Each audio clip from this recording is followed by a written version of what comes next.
Former White House chief strategist Steve Bannon is expressing regret amid fallout over the explosive new book on President Trump's White House.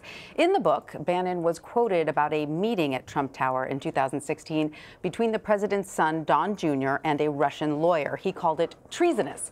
That set off a series of attacks by the president, who has taken to calling Bannon Sloppy Steve. Now, Bannon is clarifying his remarks, but not denying them.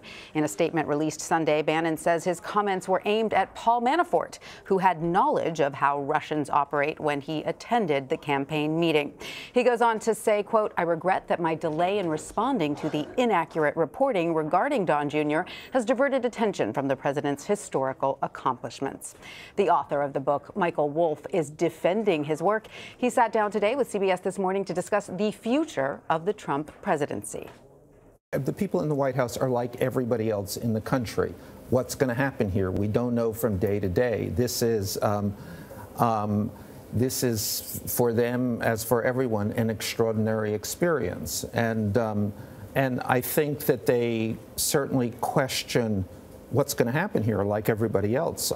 Erin Delmore is a senior political correspondent for Bustle.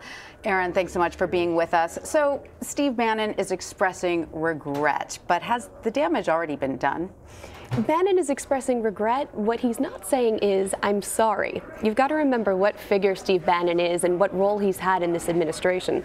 He was the president's chief strategist. He was the architect behind some of the president's more forceful policies, including the travel ban at the very beginning of the president's term.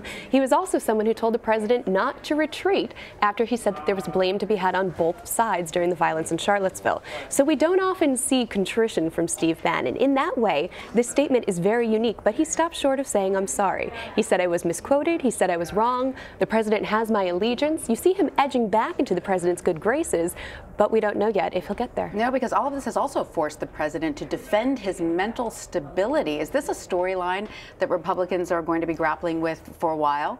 If this were one juicy tidbit in a book by an author who's going to sell so many copies, it would hold the news cycle for a day or two. The problem is that this allegation echoes a year's worth of reporting and another year's worth on the campaign trail. This idea that the president is someone who doesn't willingly take in information, someone who doesn't have the confidence of his aides. It's been reported far longer than this book's been out, and that's why the White House is having such a hard time tamping that down. Now, in addition, CBS News has learned that the president's lawyers are meeting with special counsel Robert Mueller's team to discuss an interview with the president that may be imminent. What more do we know about this? Well, there are a couple factors that are at play here. Certainly, Mueller's team wants to sit down with the president, but there are a few sticking points. There are the logistics of the interview. Where will it be held? How long will it be? What topics can be covered? There's a question of the legality when it's appropriate to sit down and interview a president. And then there's a question of the format. And this one is particularly interesting because Trump's team has offered some alternatives to a traditional one-on-one sit-down. That would be something like a written statement or signing an affidavit saying that there's no wrongdoing or no collusion. That likely will not be enough for Robert Mueller because as reporters, we know how important it is to sit down with somebody, to read their body language, to have their eye contact, and to make sure that those are the words coming out of their own mouth and not that of their lawyers. That's why it doesn't feel as though a written statement would suffice. Do we have any clues as to what Robert Mueller's team would want to get out of the president in such an interview?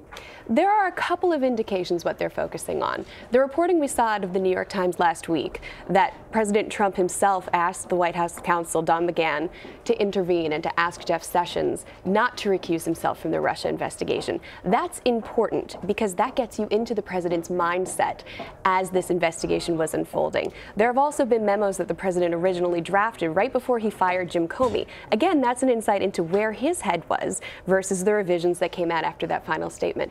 If they're looking for obstruction of justice, they absolutely want to know what the president's intention was. That's what makes that charge so hard to stick. And of course, they're still looking at collusion. And what makes an interview so potentially dangerous. All right. So let's switch gears for a moment here and talk about immigration. A group of bipartisan lawmakers are set to sit down with the White House, hash some things out. The White House is asking for $18 billion, is that right? That's for right. a border wall. Democrats are saying this is not going to happen.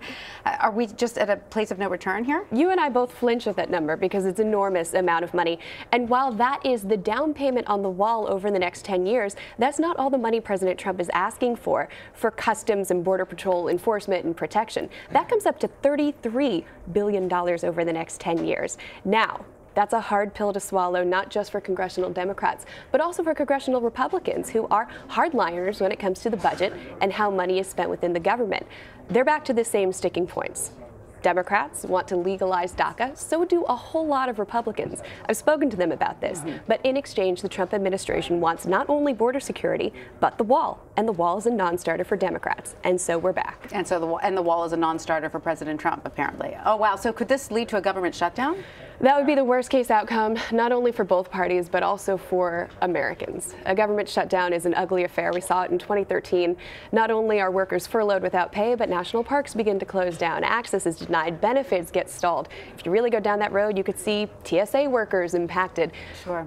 If it goes on long enough, the country can grind to a halt. If it happens for 1 or 2 days, you can come back from it. But the political damage is done. Republicans control Congress and the Senate. If the government shuts down, they would own responsibility for that, and that is a tough pill to swallow heading into the 2018 midterms. Sure, and when it comes to the immigration reform, there is a little bit of a timeline here. Yeah. I mean, starting in March, people are going to be deported. Dreamers are going to start being sent back home. And your point is one that was lost in the beginning because President Trump said, Congress, it's on you to legalize DACA. You have 6 months to do it. Go. He never said or what. And so a lot of people took that deadline as fluid. But we saw that letter from some of the most recent secretaries of Homeland Security saying that these people, and there are 700,000 of them, will begin to have their legal status in question. Maybe their work permits won't go through. Maybe they'll have to leave the country. But come March 5th, there's going to be some real insecurity around hundreds of thousands of people. Absolutely. All right, let's switch gears again. There's a new report out. The president's workday, interestingly, goes from about 11 a.m. to 6 p.m., with the rest of that being called executive time. Yeah. What's happening during that executive time? So it's interesting to drill down into executive time. If you ask Sarah Sanders, she'll say he's on the phone with members of his administration. He's on the phone with heads of state. It's productive time that he's using to be president of the United States. But what we know the president does is tweet a whole lot. We know he's up early. We know he's watching TV because his tweets directly reference a lot of the programming that's on concurrently. And so the criticism here has been that the president's workday is not only short, but that it's shorter than it was at the beginning of his term. And for me, that's what's notable. Yes. Because he's a first-time politician. He's a first-time candidate. There's a lot of curiosity around how he does this job. He's used to running his own business and calling his own shots, but he's not working for himself. He's working for the American people now. And everything that goes on in the West Wing revolves around him. That's why this is key. Absolutely. All right, now let's talk about Oprah, since a lot of people are talking about Oprah. She made a rousing speech at the Golden Globes last night, and many people are saying, hey, what about a presidential run? For 2020. What are your thoughts? So I wonder if we will end up talking about this in earnest after today. I think that it's a really fun thing to springboard off of after such a riveting speech like the one she made last night. I wonder sometimes whether she wants to be president, but I don't wonder whether she can. This past election has shown that you don't need prior political experience, and in fact, that can be seen as something that hurts your chances of being president. Well, New York Senator Kirsten Gillibrand did have something to say about it. We're going to run that. I'm really grateful to what she said, and I think she's a real leader, and I think her voice is powerful and important, and whatever she wants to do, she should do. Sounds like the senator is sort of hedging a little bit. The senator is somebody who could benefit from not only Oprah getting in the ring, but maybe even more importantly, Oprah not getting in the ring. Right. And instead putting all that momentum and force and money and celebrity that she has behind another candidate. Who are the likely Democrats? Somebody like Kirsten Gillibrand, who has voiced so many of the same issues and concerns as Oprah. Or somebody like Cory Booker, who is famously close with not only Oprah and her friends, but also Hollywood circles. It would be more interesting to see Oprah as a kingmaker in the next election, see where she wants to put her support. Behind someone who does have a history of public service, perhaps. And like she did with President Obama. There's Absolutely. a track record. Erin Delmore, thank you so much Thanks, Tanya, for seeing us today.